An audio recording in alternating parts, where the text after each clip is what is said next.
sou Rômulo Contígio, esse é o Onconecta, o podcast da Oncologia da Eurofarma, falando de mieloma múltiplo, com Cristine Battistini, do IMF.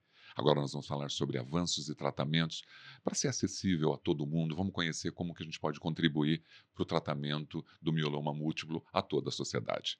Cristine, mais uma vez, muito obrigado pela presença. Vamos lá falar um pouquinho. Nós estamos na campanha da Eurofarma chamada Abra-se e Abrace essa causa. Falar do mieloma múltiplo é muito importante, até porque no episódio anterior nós mostramos o quanto as pessoas desconhecem ele ainda. Uhum. Falando de tratamento, nós estamos avançados? Será que nós vamos conseguir atender todas as pessoas igualitariamente? Estamos muito avançado, não vamos conseguir atender as pessoas por enquanto, acho que isso é um grande sonho, né, mas é um iceberg gigantesco que a gente tem por aí. Porque os avanços foram muitos e com uma velocidade muito rápida, né, então até a gente conseguir colocar isso para todo mundo vai demorar. Quais são, na prática, por exemplo, que você convive, algumas mudanças importantes que você está vendo que está contribuindo para o tratamento daquele paciente? Tá, por exemplo, a entrada dos genéricos, quando o medicamento perde a patente, né, e entra o genérico, é uma boa aba que a gente tem aí de tratamento para a pessoa do SUS. Então a gente tem mais empresas trabalhando aquele medicamento, o medicamento fica mais acessível, e aí o paciente passa então a ter acesso. Então, hoje no Brasil, as conquistas que nós tivemos foi só depois que os medicamentos, perderam a patente, né, os últimos pelo menos. E aí acaba ficando mais acessível. Agora, não é porque está aprovado, não é porque está incorporado que é usado. Então essa é uma batalha nossa diária. É verdade.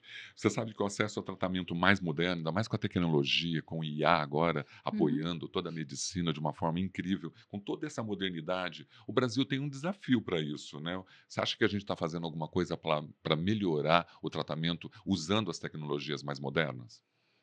Eu acho que no sistema privado, sim. No sistema privado a gente vê essa mudança no dia a dia, vê o uso da inteligência artificial, na leitura dos exames. Sabia que grande parte dos exames são feitos a leitura é feita por inteligência artificial? E só é checada por um médico, uma pessoa depois.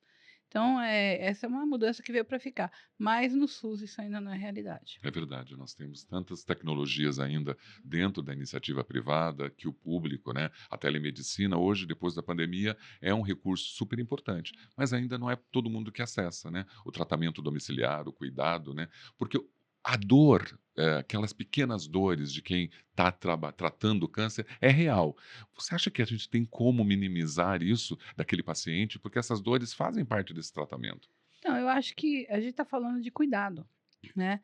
Então nós teríamos que ter caminhos mais fáceis para o paciente ter atendimento. Hoje, quando eu estava vindo para cá, uma pessoa da minha equipe me ligou e falou: "Olha, tem uma paciente que ela está precisando de um reumatologista". Não é por causa do mieloma não, que mieloma não tem nada a ver com reumatologista, mas ela tem dores, ela não sabe mais o que fazer, a gente já então assim, o que que tem que fazer? "Ah, não, ela foi na UBS, a UBS não encaminhou". Então, o sistema é muito moroso, o Além sistema é muito lento. E é importante você falar sobre isso, sobre a questão da confiabilidade da informação. Através do MF, eu consigo ter as informações confiáveis sobre os tratamentos que estão disponíveis, né? O que você recomenda quando uma pessoa tem dúvida da informação para poder tratar o mioloma? É ter a informação certa para você, né. Muitas vezes as pessoas entram na internet, vão buscar informações em sites médicos, não vai entender, né. A gente está aqui para ajudar o paciente em cada pedacinho do caminho. Então, desde o básico, como é que eu entendo a minha doença, quais exames que eu preciso fazer quando eu recebo o diagnóstico, como eu acompanho, o tratamento que eu estou fazendo está correto ou não, né, porque a gente tem protocolos clínicos de tratamento, então você sabe em cada estágio da doença, né, primeiro tratamento, segundo tratamento, terceiro que a gente chama de terapia inicial, primeira recidiva, segunda recidiva, isso tudo a gente sabe e consegue orientar o paciente se ele está no caminho certo ou não. Aí você entendeu o que eu falei? Você acaba de ser diagnosticado, você entra lá, na segunda recidiva, o paciente não sabe o que é recidiva. Então a gente está lá para mastigar e entregar isso para ele de uma maneira muito mais tranquila e levar todo o apoio que ele precisar. A gente sabe que IMF tem um tratamento muito ativo no cuidado com os pacientes, na verdade. De que forma, quais são os mecanismos que vocês encontram para ajudar esse paciente dentro do tratamento?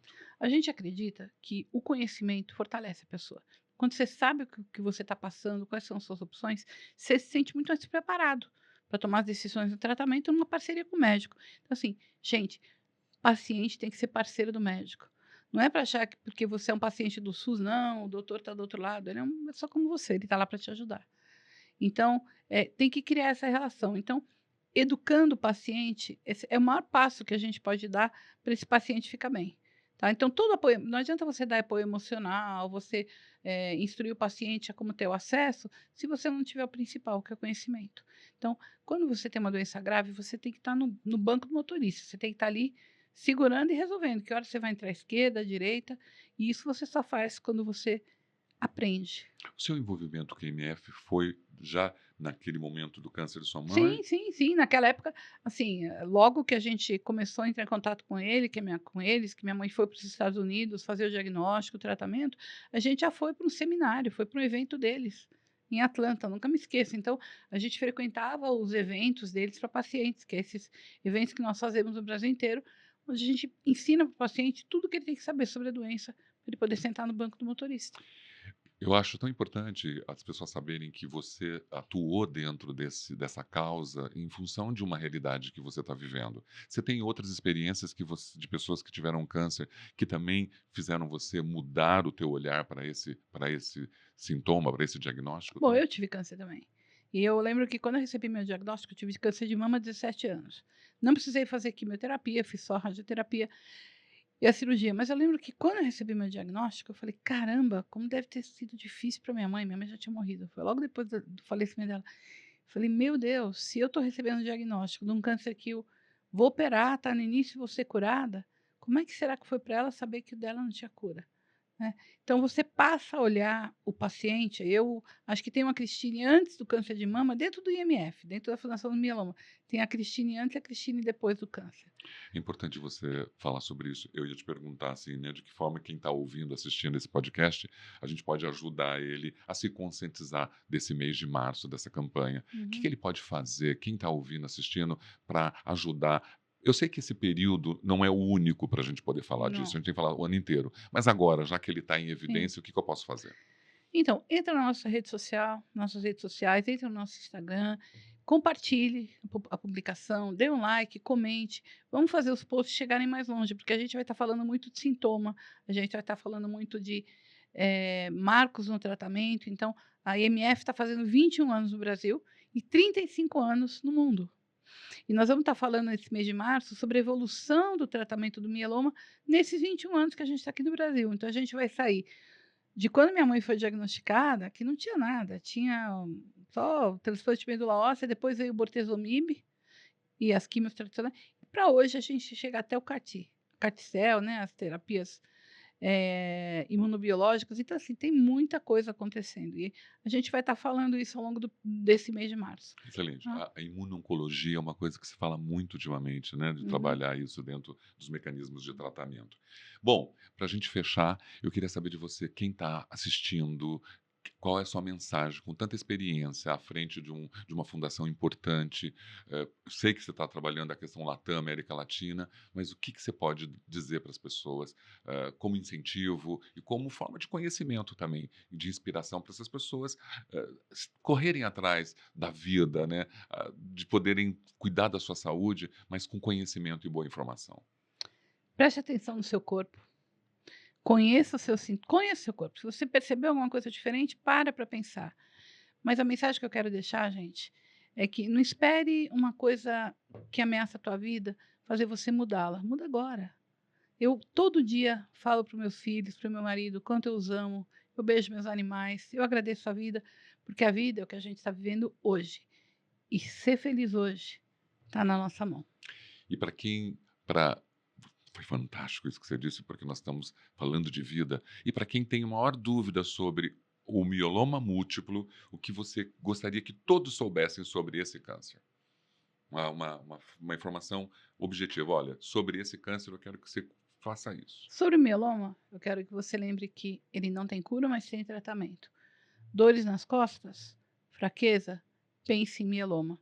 E se você for diagnosticado, o IMF está aqui para caminhar do seu lado a cada passo que você der por essa nova jornada. Conte com a gente. Excelente. Então você pode contar com Cristine Battistini lá no IMF, fazendo um bom tratamento, receber boas informações, saber como lidar com essas situações, também nos aspectos psicológicos. Conheça o IMF, Vai estar passando aqui a rede dele aqui para você conhecer.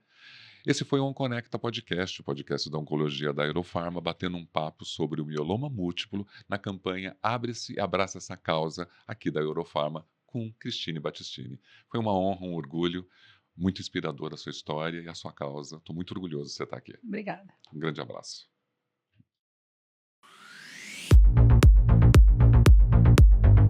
Esse é o OnConecta Podcast, o podcast da área da oncologia da Eurofarma.